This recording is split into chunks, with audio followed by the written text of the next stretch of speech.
A P-51 Mustang screams past a Focke-Wulf in a way that violates every combat manual ever written. The German pilot, hardened by years of air war over Europe, expects the American to recover level, to fight for energy, to do what the books say. Instead, the Mustang rolls through the bottom of an impossible arc. The physics don't compute. By the time the German realizes what is happening, his wingman is already falling in a trail of smoke and fire. The maneuver has no name yet, but within 2 years it will be taught at every fighter school from Nevada to England. It is the spring of 1943. The air war over Europe is a grinding equation of altitude, speed, and ammunition. American bomber formations bleed aircraft daily as they push deeper into the Reich. German interceptors exploit predictable escort patterns, slashing through the formations with 30mm cannons before the escorts can even react. The math is simple and brutal. 8-hour missions, freezing temperatures, and boys who will stay 23,000 feet forever. Fighter doctrine is rigid because the rule book is written in the blood of those who improvised and died. Training manuals stress consistency because consistency means predictability. And in 1943, like, predictability should mean death. Yet the doctrine persists because it worked in Spain, in Poland, and in the early months over France. The Germans have adapted. Their Focke-Wulf 190s no longer stay for the dogfight. They exploit vertical space and raw power. American pilots are trained to turn, to circle, to leverage the Mustang's agility. But agility takes time, and time is a luxury the bombers don't have. At Debden Airfield in Essex, the metal smells like burnt oil and anxiety. Ground crews work through the mud and cold of an English spring, while pilots brief in Nissen huts that rattle when the wind shifts. There are no heroics in these morning briefings, just coordinates, weather reports, and fuel calculations that rarely add up to survival past 20 missions. But among the pilots, one man walks differently. He doesn't carry the bravado of the others. He carries the loose gait of someone who is still thinking, still calculating. His name is Leonard Drew, though most call him Ben. Born in Kentucky, raised with a calm Presbyterian upbringing. Drew had studied engineering for 2 years before the war pulled him away from slide rules and into cockpits. He doesn't see the P-51 as a romantic machine. He sees it as a system of lift, drag, thrust, and weight. He knows the service ceiling by heart. He knows exactly how many degrees the ailerons deflect at full throw. He knows the stall speed at various bank angles and fuel loads. This makes him a strange fit among fighter pilots who usually fly on instinct and aggression. Drew flies on margins. He doesn't trust his gut. He trusts his math. At Debden, he is called the professor because he spends his free time sketching diagrams in a notebook, curved arrows and numbers scribbled in the margins that no one else understands. Before the war, Drew watched crop dusters in Ohio banks steep and low. He saw what happened when a plane stalled in a turn. But he also saw the recovery. He saw how a pilot could ride the edge of control if they understood the edge. Engineering taught him that limits exist not as walls, but as thresholds. You can touch them if you know what you are touching. At flight school, his instructors taught him that speed is life and altitude is life insurance. But Drew began quietly testing where those rules bend. On training flights, he practiced alone, performing high-speed rolls and hammerhead stalls. He wanted to know what the Mustang felt like when the wing was about to let go. He learned how the plane responded when you stopped fighting it and started guiding it. When he joined the 361st Fighter Group and flew his first mission in March of 1943, he found that combat was faster and colder than any manual suggested. Tracers were brighter. Fear was slower. But Drew didn't panic. He calculated. He wrote home to his brother, telling him that German pilots were good but predictable. They climb. They dive. They rely on speed. What they don't do, he wrote, is invert under power at the top of a climb. What they don't expect is a plane that rolls through the bottom of a loop without completing the loop. The problem facing American escorts was not courage. It was geometry. German fighters attack from above using gravity. And by the time a Mustang reaches their altitude, the German has already dived away. If the Mustang chases, the German accelerates and climbs again while the American bleeds energy. The math was clear. You cannot beat a faster opponent in a straight line, and you cannot beat a disciplined opponent in a vertical fight if he controls the entry. You need to change the equation. Commanders discussed systemic solutions like drop tanks and altitude bands, but Drew was thinking about changing the axis entirely. The manual warned never to invert in combat because you lose lift and present your belly to the enemy. But Drew was thinking about surprise. He was thinking about what happens when the enemy expects you to do one thing, and you do the opposite in a space they didn't know existed. He sketched a high-speed roll at the top of a zoom climb, a roll into an inverted descent that transitions into a diving turn. The manual said it was suicide, but the math suggested it was victory. No one listened at first. They told him to stick to what works. They joked that he would lawn dart into the channel. But Drew kept his silence and waited for the day the numbers would meet the air. April 7th, 1944. The sky over Germany is a deceptive, crystalline blue, but at 26,000 feet, the beauty is a lie. It is a world of bone-chilling cold, where breath fogs the oxygen mask and ice crystals form on the edge of the plexiglass canopy. Urban Drew, tucked into the cramped cockpit of his P-51 Mustang, feels the low, rhythmic vibration of the Merlin engine through the soles of his boots. Today, the mission is Munich. Below him, hundreds of heavy bombers, the B-17 Flying Fortresses, stretch out like a silver river, vulnerable and slow. Drew's flight is assigned high cover, orbiting in the thin air, watching for the shadows that come from above. The silence of the cockpit is broken only by the steady hiss of oxygen and the occasional crackle of the radio. Then the call comes. Bandits! 3 o'clock high. 2 Focke-Wulf 190s are diving through the formation. 2,000 feet above Drew's element. The attack is textbook German efficiency. They slash through the bomber stream. 30-millimeter cannons spitting fire. And before the American escorts can even bank their wings, a B-17 is trailing smoke, its wing shredded. The Germans don't stay to fight. They pull out of their dive and begin a steep, aggressive climb back into the sun. They know the American doctrine. They know the Mustang cannot match their rate of climb from a lower energy state. They expect to be safe in the vertical. But Urban Drew is not thinking about doctrine. He is thinking about the margins. He pushes the throttle forward into the detent, engaging war emergency power. The engine screams, the manifold pressure needles jump, and the Mustang surges forward. Drew noses up into a zoom climb, trading his horizontal speed for vertical reach.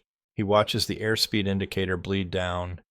200, 180, 170. The Germans are still ascending, confident, watching the American below them struggle against gravity. They expect him to stall, to fall back, to become a target. But as the airspeed hits 160, the edge of the stall, Drew does something that makes the air around him feel heavy with impossible physics. He doesn't fight the controls. He guides them. He initiates a smooth, deliberate roll. The horizon flips. The world turns upside down. Drew is now inverted at the very top of his climb, suspended by nothing but momentum and a calculated lift vector. To any other pilot, this is a death sentence. You lose lift, you present your belly to the sun, you fall. But Drew isn't falling, and he is changing the axis of the engagement. While the lead German is looking back, expecting to see a Mustang falling away, Drew is letting the nose of his plane drop through the horizon while upside down. Gravity, the very force that should be killing his momentum, becomes his partner. It pulls the Mustang through a tight, inverted arc. The controls remain responsive because Drew understands the buffet in the stick, the exact vibration of the wing before it lets go. He is riding the threshold of a snap roll, holding the plane on a wire. The lead German sees the Mustang invert and assumes the American is attempting a loop or a split S. He adjusts his own climb to avoid the expected path. But Drew doesn't follow the path. Halfway through the descent, he rolls the Mustang upright and pulls into a high G turn. The centrifugal force hammers him into his seat. His vision narrows, but he is now inside the German's turn. The geometry has shifted. The faster, more powerful Focke-Wulf is now the prey. The German pilot tries to brake, to dive, to run, but he is already trapped in Drew's math. Drew doesn't fire a long, panicked burst. He waits. He calculates the lead, the deflection, the drop of the .50 caliber rounds. He pulls the trigger. A 2-second burst. The tracer fire reaches out and punches through the German's wing root. Metal peels away like paper. The Focke-Wulf shudders. A fireball erupts from the engine, and it begins a violent terminal spiral toward the earth. Drew doesn't watch it hit the ground. He is already scanning for the wingman. But the second German has seen enough. He breaks off and dives for the clouds, fleeing a man who just broke the laws of the sky. As Drew levels out and rejoins his formation, his own wingman, a young pilot named Miller, radios in. His voice is shaking. "Ben, what the hell was that? You were upside down. You should have stalled." Drew doesn't answer immediately. He is checking his gauges, his fuel, his temperatures. "It's just math, Miller," he finally says. "Just change the angle." But when they land back at Debden airfield, the mood is not one of celebration. The news of the kill spreads, but so does the description of the maneuver. Drew is called into the briefing room, not to be congratulated, but to be interrogated. The operations officer, a man who lives by the manual, looks at Drew's flight log with a mixture of confusion and anger. "You inverted at 160 knots at the top of a climb?" the officer asks. "Yes, sir," Drew replies. "The manual says that's a suicide move." Drew: "If you miscalculate by 5 degrees, you spin. If you pull too hard, you snap the wings. It's unauthorized and it's reckless, and it's not how we fly in this group." Drew stands his ground. He explains the roll rate, the preservation of energy, the way the maneuver compressed the decision time of the enemy. He talks about the lift vector and the intersection of the arcs. The officer listens, but he doesn't understand. To him, combat is about courage and formation. To Drew, combat is about tolerances. "Don't do it again, Drew," the officer warns. "If I lose a pilot because he's trying to be a mathematician in a dogfight, I'll have your wings." Drew nods, but in the back of his mind, he knows the officer is wrong. He knows that the manual is a history of yesterday's mistakes, not a map for tomorrow's victories. That night, in the officers' club, the other pilots don't call him the professor as a joke anymore. They lean in close, asking about the roll, asking about the speed. They want to know how he did it. They want to know if they can do it too. Drew realizes that he has started something that cannot be stopped. He has shown them that the edge isn't a wall, it's a door. And once you walk through it, the sky never looks the same again. He sits in the corner, nursing a warm beer, sketching more diagrams in his notebook. He is already thinking about the next mission, the next engagement, and how to refine the math of survival. He doesn't know yet that his unauthorized move will soon be the most feared maneuver in the Luftwaffe, or that decades later, pilots and jets he can't even imagine will be using his geometry to stay alive. For now, he is just a Kentucky boy who trusted his slide rule more than his instructors. And in the process, he just rewrote the rules of the air. April 7th, 1944. The sky over Munich is a cold, unforgiving blue. At 26,000 feet, the air is so thin it feels brittle, and the temperature is a constant. It's a bone-deep ache that even heavy flight suits can't fully repel. Urban Leonard Drew is tucked into the small, oil-scented cockpit of his P-51 Mustang. He can feel the immense power of the Merlin engine vibrating through the frame, a mechanical heartbeat that he has come to understand better than his own. Below him, the silver stream of B-17 Flying Fortresses stretches for miles, a slow-moving target that the German Luftwaffe is desperate to destroy.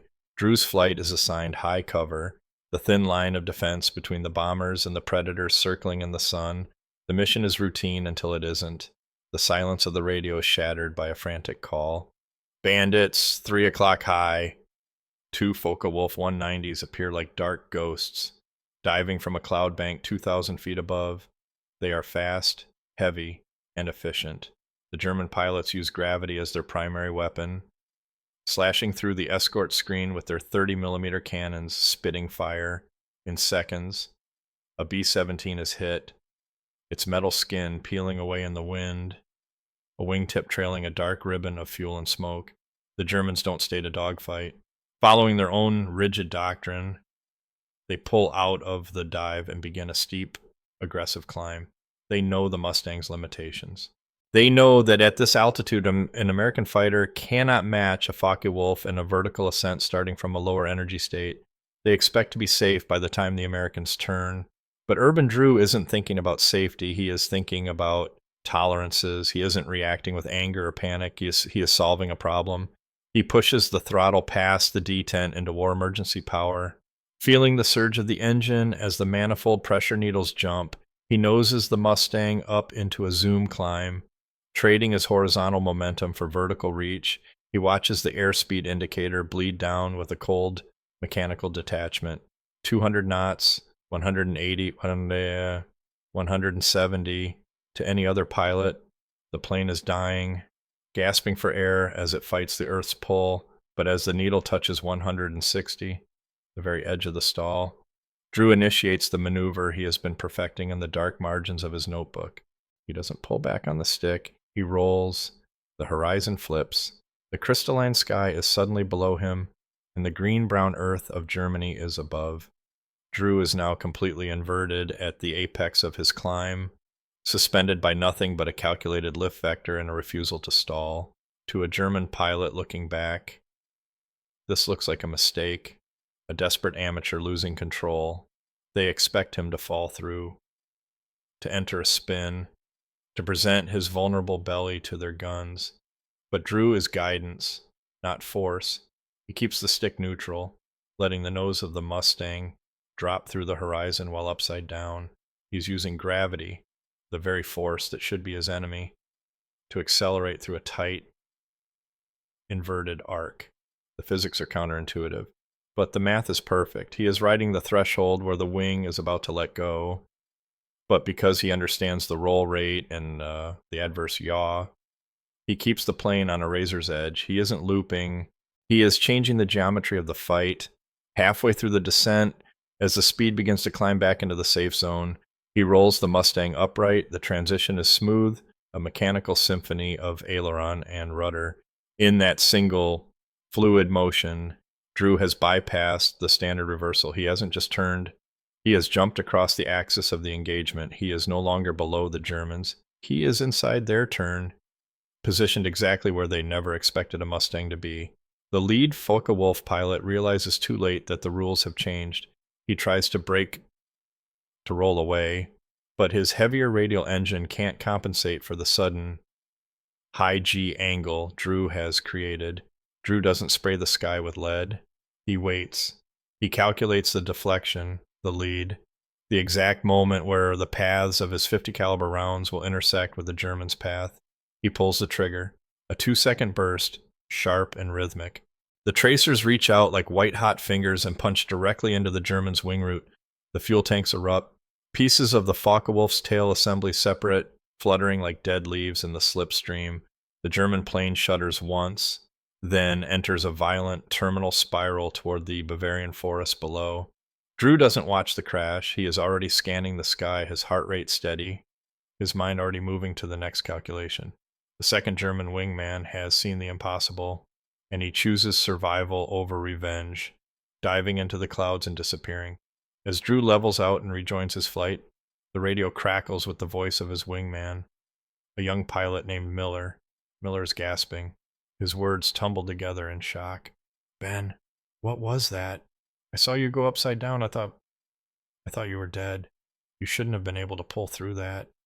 Drew takes a breath, feeling the cold oxygen hiss through his mask. "It's just math." "Miller," he says quietly, "we've been fighting in 2 dimensions. I just added the third. But when the Mustang's tires touch the muddy runway at Debden airfield, the victory feels different. The news of the kill travels fast, but the description of how it happened travels faster. Drew is summoned to the Nissen hut that serves as the operations office. The room is dim, smelling of stale coffee and damp wool. The operations officer, a major who has survived 20 missions by following the book to the letter, stares at Drew's flight report as if it's written in a foreign language.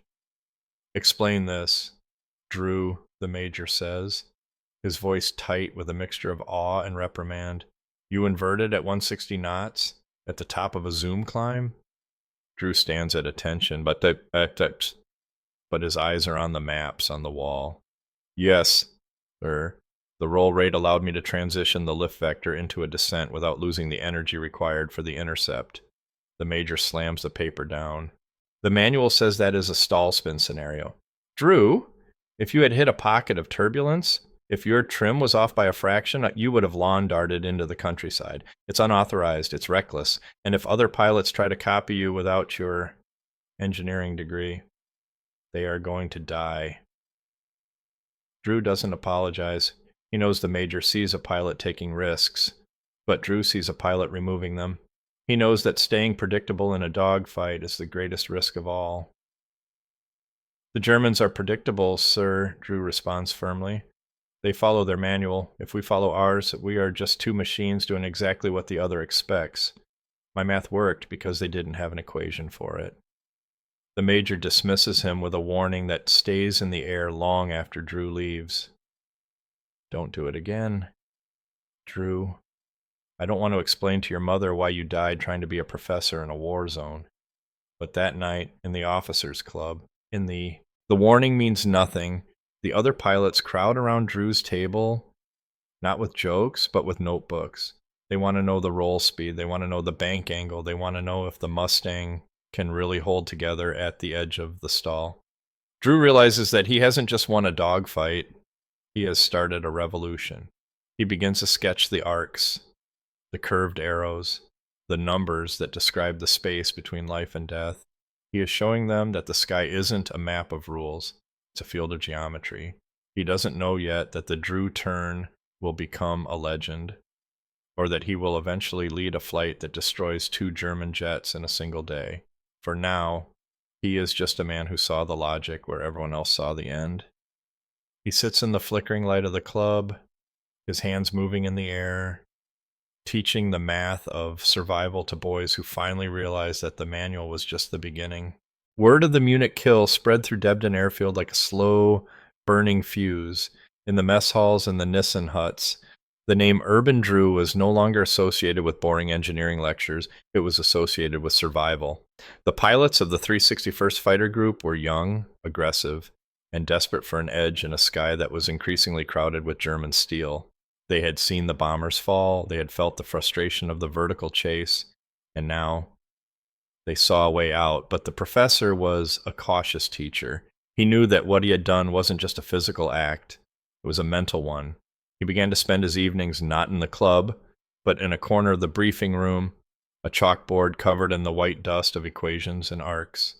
He told the men who crowded around him the same thing over and over. Don't fly the plane, fly the math. If you guess the speed, you die. If you jerk the stick, the wing will bite you. He was trying to teach them to feel the threshold, the invisible line where the air stops being a cushion and starts being a wall. But the human heart is not a slide rule, and the transition from theory to the cockpit is often written in tragedy. The first to try it was a lieutenant named Vickers, a man of high spirits and low patience for diagrams. Vickers was a natural pilot, a stick and rudder man who believed his gut could handle anything a Mustang could throw at it. During a training flight over the English countryside, Vickers attempted the rolling reversal at the top of a zoom climb. He watched his airspeed bleed away, but he didn't wait for the 160 mark Drew had specified. He rolled too early and then he rolled too hard. The Mustang, caught in a moment of low energy and high deflection, didn't arc through the sky. It snapped. The left wing stalled and the nose dropped like a stone, and Vickers was suddenly inverted and spinning toward the green fields of Essex. He stayed with the plane, his muscles screaming as he pulled 7 Gs trying to recover the nose before the ground claimed him. He survived, but he arrived back at Debden with a gray face and a Mustang whose airframe was permanently warped by the stress. He told Drew that the maneuver was insane, that the plane wasn't built for it. Drew just looked at the warped metal and shook his head. The plane is built for it. Vickers, you weren't. This incident served as a chilling reminder that the Drew turn was a double-edged sword. It was a revolution, but only for those with the discipline to master it. Yet, it wasn't just the Americans who were watching. The Luftwaffe began to notice a change in the geometry of the escort flights. German aces, men with hundreds of kills, were suddenly finding Mustangs in their blind spots after a vertical separation. In May, a German pilot, desperate to counter the new American role, attempted to replicate the maneuver during an engagement over Bavaria. He saw the Mustang invert, and he tried to invert with him, hoping to catch Drew's element in the descent. But the Focke-Wulf was heavier, center of gravity different from the clean lines of the P-51. The German pilot misjudged the roll rate. His plane entered a high-speed stall, the nose tucked under, and the aircraft disintegrated under the sheer force of the centrifugal load. The Americans watched from above as the pride of the Luftwaffe became a debris field in the forest below. The maneuver was becoming a psychological weapon, a ghost that haunted the German pilots who now feared the vertical. But the military establishment was still resistant. Drew was called back into the office of Major McCallum, a man whose face was a map of 25 missions and the weight of the men he had lost. McCallum didn't look angry this time. He looked tired. He threw a stack of onion skin papers on the desk, an unofficial syllabus that had been circulating among the pilots. It contained Drew's diagrams, his speed charts, and his warnings about load factors. "This is your work, isn't it?" McCallum asked. Drew didn't blink. "It's what they need to stay alive, sir." McCallum stood up and walked to the window, looking out at the mechanics working on the flight line. "I have reports of 3 warped airframes and 2 near misses in training." Drew. "The brass wants to ban this move. They say it's reckless. They say we're losing more planes to the professor's math than to the Germans." Drew walked to the chalkboard in the corner and picked up a piece of chalk. He drew 2 lines, one straight, one curved. "If we stay on the straight line, Major, the Germans kill us 4 out of 10 times. If we take the curve, we lose 1 in 20 to the air, but we kill the German 9 out of 10. I'll take those margins, won't you?" The room was silent for a long time. The only sound the ticking of a clock and the distant rumble of a Merlin engine being tested. McCallum turned back. He didn't smile, but his voice changed. "Can you standardize it? Can you write a manual that a 19-year-old kid from Iowa can understand without crashing? If you can, I'll fight the brass. If you can't, I'll ground you tomorrow." Drew spent the next 72 hours without sleep, working by the light of a single bulb in the Nissen hut. He refined the language, simplified the physics, and turned his engineering notes into a set of 10 commandments for the rolling reversal. He emphasized the feel of the buffet, the sound of the wind, and the absolute necessity of the 160-knot threshold. In October of 1944, the results were finally undeniable. A flight of Mustangs engaged a staff of Focke-Wulfs near Frankfurt. 3 American pilots, all of them students of the professor, used the rolling reversal within 2 minutes of each other. 2 Germans were destroyed instantly, and the third broke off in terror. Unable to comprehend how the Mustangs had defied gravity, the tactical curve had finally tilted. After-action reports began to use the term the American roll, and analysts in London and Washington started to see the drop in escort losses. The Drew turn was no longer a secret, it was a doctrine. It was the moment the P-51 stopped being just a faster plane and became a smarter one. Drew himself continued to lead his flights, his eyes always scanning the horizon, his mind always calculating the angles. He didn't seek the glory of an ace. He sought the precision of the architect. He saw the war as a series of problems to be solved, and the sky as the paper he wrote his answers on. He knew that every pilot who mastered the role was a life saved, and every German who fled was a victory for the math. As the winter of 1944 approached, the air war was still brutal, still cold, and still bloody. But at Debden, the pilots walked with a new kind of confidence. They didn't just have courage, they had a system. They didn't just have a manual. They had a map. And in the center of it all was Urban Drew, the man who taught them that in the House of Death. The person who knows the geometry of the room is the one who finds the door. The guns finally fell silent over Europe in May of 1945, but the math that Urban Drew had etched into the sky did not disappear with the smoke of battle. As the P-51 Mustangs were mothballed and the heroes of Debden returned to a world that was moving on, the United States Army Air Forces began a quiet, cold-blooded analysis of the air war. At research centers like Wright-Patterson, engineers and tacticians spent thousands of hours reviewing combat film and flight logs. They weren't looking for stories of bravery. They were looking for patterns. They found that in the thousands of engagements over Germany, one maneuver stood out for its sheer technical efficiency. They studied the frames of film where a Mustang would suddenly invert at the top of a climb, disappearing from the enemy's sights and reappearing in there at 6 o'clock in a fraction of the time a standard turn would take.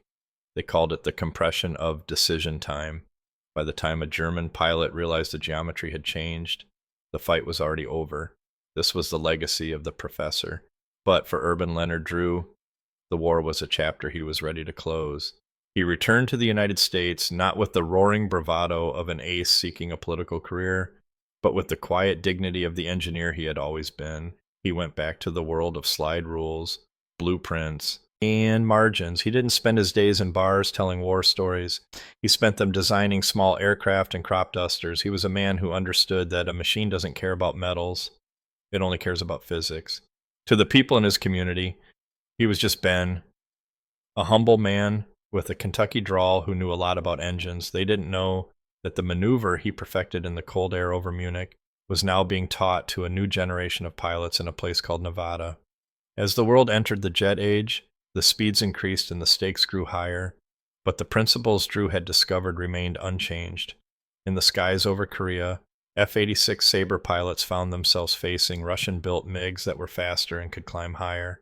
The manual was rewritten again, but at its core, it still contained the rolling reversal. The jet pilots learned that even at near sonic speeds, you roll at the right threshold. If you transition inverted to guide the lift vector, you can force a faster opponent to overshoot. They didn't call it the Drew turn anymore. It had become so fundamental that it was simply part of the curriculum, a piece of the invisible fabric of flight. By the time the Vietnam War arrived, the geometry had been refined into a deadly art. Pilots in F-4 Phantoms, struggling against the more agile MiGs, used versions of the rolling reversal to stay alive. The names had changed. The engines now roared with the power of thousands of pounds of thrust instead of a single Merlin. But the math was the same. Drew's diagrams were now digital, displayed on heads-up displays in cockpits that looked like science fiction. But the ghost of the professor was still there, guiding the stick at the edge of the stall. In the 1990s, a few years before the end of his life, Urban Drew was invited to a fighter pilot reunion at an Air Force base in Nevada. He was an old man then, his hands slightly shaky, his hair a thin silver. He stood in a hangar surrounded by young men in flight suits who flew F-16s and F-18s. Machines that could pull 9 Gs and fly at twice the speed of sound. An instructor, a man half Drew's age, asked him to step up to a chalkboard. For a moment, the years vanished. The hangar became a Nissan hut in England, and the hum of the air conditioning became the rumble of a Merlin engine. Drew picked up a piece of chalk and drew the same arcs he had drawn 50 years before. He talked about lift vectors, roll authority, and energy management. He told them that the most dangerous thing a pilot can be is predictable. The young pilots watched in total silence. They realized that this man wasn't just a veteran. He was the architect of the air they flew in. He told them that fear wasn't something to be conquered. It was something to be used as a gauge. If you aren't a little afraid at the top of that roll, he told them, then you aren't paying attention to the math. Urban Drew died in 1998. His funeral was quiet, a small gathering in a local cemetery. His obituary mentioned his service, his family, and his work in aviation. It didn't mention that he had changed the history of aerial combat. It didn't mention that thousands of pilots were alive because of a maneuver he had calculated in a notebook while his friends were drinking beer. But memory is not the only measure of a man. A few days after the service, an older pilot, a man who had flown on Drew's wing in the 361st, wrote a letter to an aviation journal. He described the Munich mission, the inverted kill, and the way Drew had stood his ground against the officers who wanted to ground him for being too mathematical. The letter concluded with a simple sentence. He didn't just fly the Mustang, he understood it. That is the true legacy of the professor. It is not found in statues or in the names of airfields. It is found in the muscle memory of every fighter pilot who reaches the top of a climb, feels the buffet in the stick, and chooses to flip the world upside down. It is found in the split second of hesitation from an enemy who realizes too late that the geometry has shifted. Urban Drew's war was fought in fractions of seconds, but his influence is measured in decades. He proved that in the chaos of combat, the person who knows the geometry of the room is the one who finds the door. He was a farm kid who trusted his mind, a pilot who trusted his math, and a man who understood that the sky has no rules, only possibilities for those who dare to calculate the edge. The Mustang may be a museum piece now, and the Merlin engine, a sound from the past, but as long as a pilot inverts a wing to gain an angle, the professor is still in the cockpit, guiding them through the arc. Go on and bringing them home. There is a specific kind of silence that exists only at 30,000 feet. A silence so thick that it feels like the weight of the universe is pressing against the glass. For the young men in the B-17 Flying Fortresses, this silence was the sound of terror. They were the ones who didn't have the luxury of speed or the freedom of the roll. They were the ones who sat in glass bubbles and aluminum tubes, watching the Focke-Wulfs dive through their formations like sharks in a goldfish pond. To them, the Mustang was a guardian angel. But for a long time, it was an angel that followed the same predictable paths as the predators. They saw the Mustangs climb, they saw the Mustangs stall, and they saw the Mustangs fall away, leaving the bombers to die alone. But in the spring of 1944, something changed in the geometry of the sky. The bomber crews began to report sightings of an American fighter that didn't move like the others. They spoke of a Mustang that seemed to teleport, a plane that would go upside down at the very moment it should have been retreating. They didn't know the name Urban Drew, and they didn't know about the scribbled diagrams in a Nissen hut at Debden. To them, it was simply a miracle of physics. They called it the invisible shield. They watched as a German interceptor would line up for a killing shot on a trailing bomber, only to have a Mustang drop out of the sun from an impossible angle, inverted and screaming, its 6 50 caliber guns tearing the German apart before the pilot even knew he was being hunted. This was the true harvest of Drew's math. It wasn't just about the kills on a tally board. It was about the thousands of 19-year-olds in those bombers who got to go home and grow old because one man refused to accept that the manual was the final word. Urban Leonard Drew understood something that the generals had forgotten, that the machine is only as limited as the mind of the person operating it. He looked at the P-51 Mustang, and he didn't see a weapon. He saw a partner. He understood the laminar flow of the wing, the way the air hugged the metal at high speeds, and the way the torque of the Merlin engine wanted to pull the nose to the left.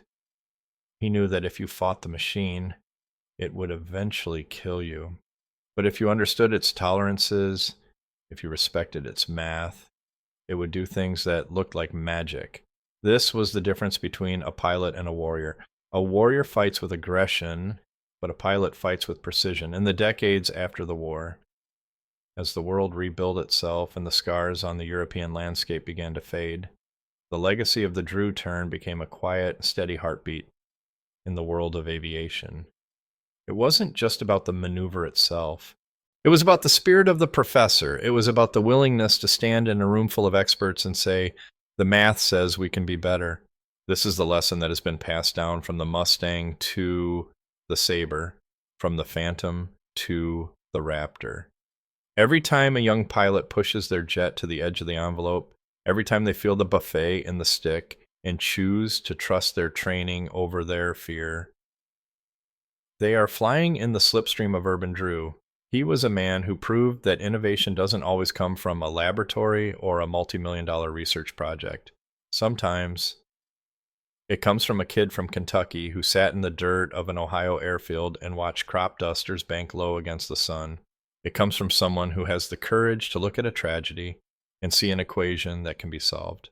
In his final years, Drew would often sit in his garden in the quiet of the Kansas evenings, the same horizons he had looked at as a boy. He would watch the modern jets leave long, white contrails across the sky, miles above where he had fought his war. He didn't feel like a legend. He didn't feel like the man who had rewritten the books. He felt like a student who had finally finished his homework. He knew that the world would eventually forget his name, but he also knew that the math would remain. He knew that as long as there were wings and air and a human heart in the cockpit, The geometry of survival would never change. He had done what all great engineers dream of doing. He had left the world a little more efficient, and a lot more alive. The final image of Urban Drew is not one of fire or tracers or the roaring of guns. It is an image of a man at peace, a man who understood that life, much like a dogfight, is about knowing when to roll, when to let go, and when to trust that the path you've calculated is the one that leads you home. He was the professor of the sky, a man who taught us that the rules are only there until someone finds a way to fly above them.